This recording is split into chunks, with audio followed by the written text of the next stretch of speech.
Lantas, seperti apa hasil temuan JJ Armstrong Sembiring atas skema yang ia buat dalam mengungkap adanya kejahatan korporasi pada kasus korupsi PT Timah?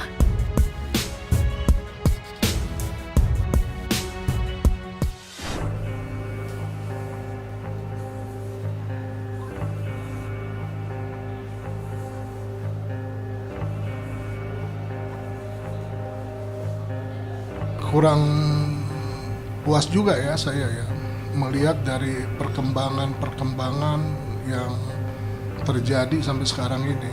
Tapi kalau kita lihat perkembangan di dalam sektor penyelenggara negara, ini belum ada sama sekali nih. Komisarisnya belum ada.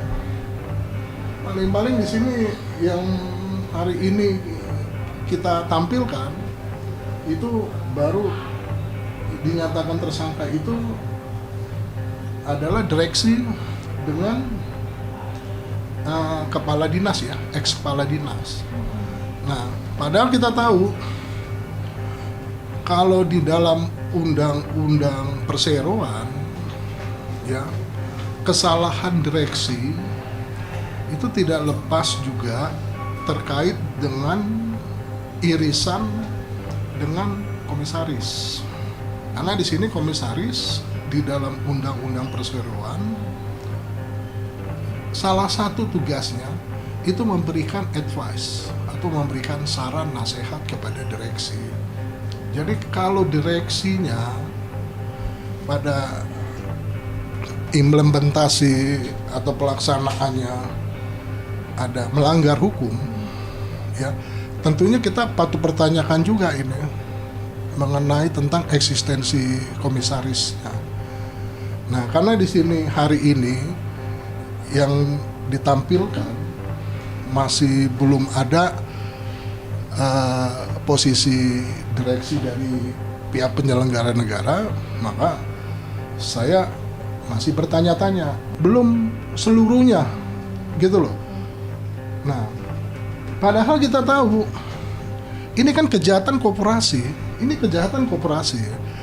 Kalau namanya kejahatan koperasi itu selalu beririsan atau bersinggungan itu dengan yang namanya kejahatan kera putih. Begitu juga dia bersinggungan yang namanya kejahatan yang terorganisir. Kejahatan yang terorganisir itu biasanya dia membentuk suatu perusahaan ya, memang diperuntukkan tujuannya untuk kejahatan atau paling tidak mencuci uang dari hasil kejahatan.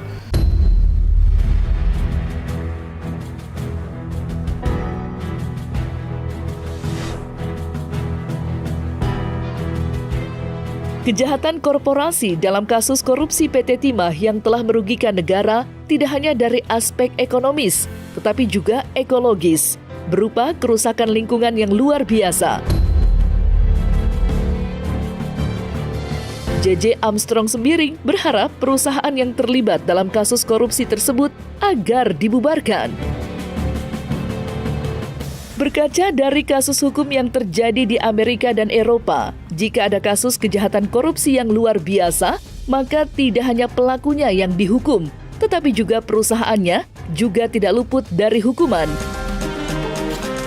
Tidak tanggung-tanggung, perusahaan tersebut dibubarkan, ditutup, atau dicabut perizinannya. Ya, di dalam model kejahatan koperasi demikian ya, maka kalau kita bandingkan dengan di negara Amerika, Eropa, di sana kalau ada kejahatan koperasi yang bisa dikatakan memberikan potensi kerugian yang sangat ekstrim, maka perusahaan tersebut bisa dilakukan pembubaran yudisial atau istilahnya bisa disebut kematian bagi perusahaan, yang dimana prosedur hukumnya itu bisa perusahaan itu dipaksa atau dibubarkan untuk tidak ada sama sekali. Nah, ini tentunya ya untuk membuktikan kesungguhan dari aparat penegak hukum dalam konteks memberantas kejahatan korporasi yang terkait dengan masalah korupsi yang menimbulkan kerugian yang begitu sangat besar.